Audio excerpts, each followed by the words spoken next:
Hello, good morning guys. This is Ronald Machete of Supreme Wealth Alliance Ultimate. Okay, sa video training na to, ituturo natin kung paano tayo mag-auto post doon sa mga groups na sinalihan natin, sa mga Facebook group. Okay, meron tayong ginagamit na software at yan ay free and ibibigay ko sa mga teammates natin. So, lahat tayo makaka-benefit niyan. Importante lang, meron tayong mga groups na sinasalihan para makapag-auto post tayo doon using Facebook Auto Poster. Okay, so una natin gagawin is kukunin muna natin yung location ng download natin sa Auto Poster and then extract natin yung files. Extract files. Sa pinakamadaling mahanap, desktop na lang, okay. And then once ma-extract na siya, ito, kunin natin yung location and then i-run natin yung yung files. Open. Okay, so nag-open na siya. And then, next natin gagawin is settings. Click lang natin tong settings. And then, accounts. Okay? Ayan, so nag-run na yung ating application. So, ang gagawin naman natin ngayon is pupunta tayo sa ating Facebook account. And then, punta tayo sa developers.facebook.com. Okay? Ito lang, type nyo lang to, developers.facebook.com, then hit enter. Punta tayo sa tools, and then Graph API Explorer. Okay, click natin yan, Graph API Explorer under ng tools. Okay, so magkakaroon tayo dito ng application ID. Okay, kung mapapansin nyo, ito nakapangalan sa akin, name, Ronald Machete, din yung ID. Makuha natin yung ID dito sa address bar. Itong mga digits na to. Kakopy natin yan, copy, and then ipipaste natin dito. So, gagawin natin yung mga default na, dito, digits, remove muna natin yan. Remove, and then, yung nakopy natin na application ID, ipipaste natin dito. Yan. Then, click add. So, click add ulit dito sa taas. Okay, once na ma-click add mo yan, lalabas yung another windows. And then, click mo lang itong ID mo. So, antayin lang natin. Lalabas din yung login. Alright, yan, labas yung login dito. Mag-login lang tayo sa ating account. So, same lang din, user and password.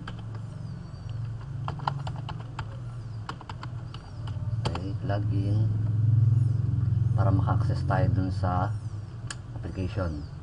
Yan. So meron yung mga dapat ka lang sundan. Kailangan lang siya i-accept mo na i-accept para mag-connect. So yon, connected na tayo. Then once ma-connect na yan, close na natin to. Then go tayo dito sa ating auto Facebook poster, then add message. Okay, click add message. Dapat meron tayong mga nakahanda ng default na kung ano sasabihin natin. Okay, kung ano yung mga usual na ginagamit natin. So I have here na naka-ready na. So permission to post admin, please remove when it conflict of group interest. Thanks. Ganon. Then looking for extra income, blah blah blah, and then pasok nyo yung inyong mga info.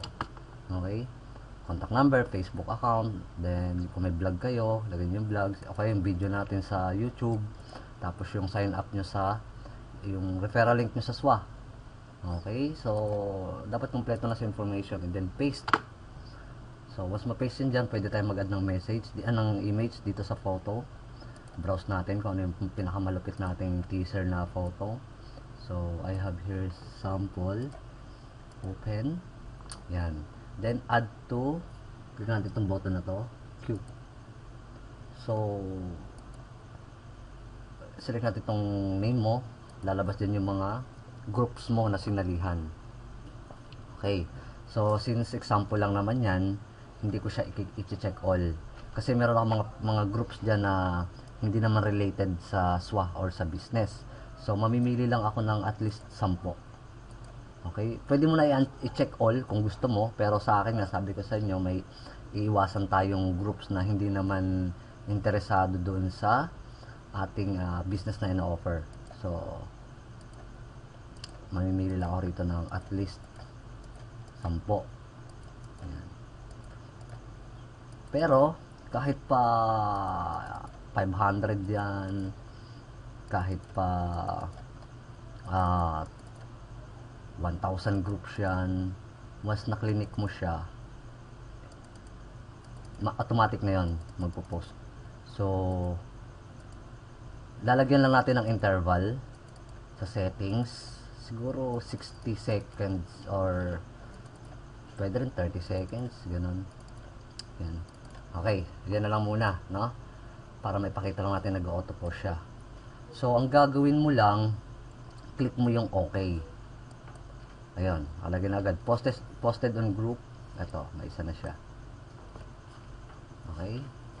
So, nag-random ulit siya.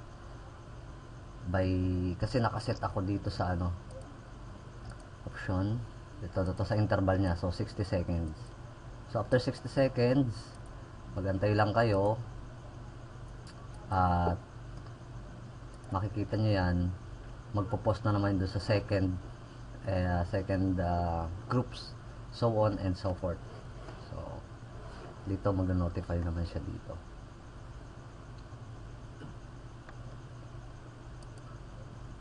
So wait lang natin.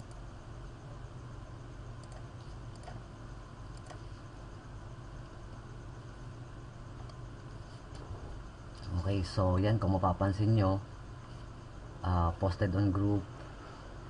Yan. So, tuloy-tuloy na siyang nagpo-post. Okay. Nagka-countdown siya dito ng per seconds. 1 minute yung interval natin. And then, after ng 1 minute, magpo-post na naman doon sa another group. Okay. So, antayin nyo lang. Pag magsiset kayo ng interval ng posting sa mga groups, lalo na kung mga 600 pataas yung groups na ipopost nyo, wag nyo masyadong iigsian yung interval. Let's say, nilagay nyo 10 seconds, 20. Kasi, madedetect siya ni Facebook as spam. Kasi, matitrace niya na as, parang ang bilis mo mag-post ka agad. Kasi ikaw yung user, matitrace nila na in every 10 seconds, nagpo-post ka ng same ads. So, doon, madedetect ka as spam. Pwede kang ma-auto-block doon. Okay. So, yun. Another 60 seconds na naman. Ito. Another group na naman. So, yun ang trabaho ng ating Facebook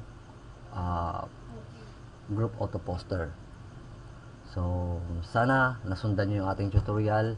At kung halimbawa man na may katanungan pa kayo, PM nyo lang ako. And then, about dun sa software, isasend ko sa inyo yung download links.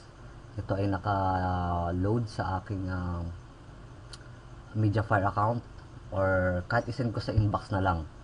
So, okay guys, sana makatulong ito sa ating pagpo-promote ng online business. At advice ko lang, huwag natin abusuhin kasi lahat naman ng bagay pag sumobra is masama na.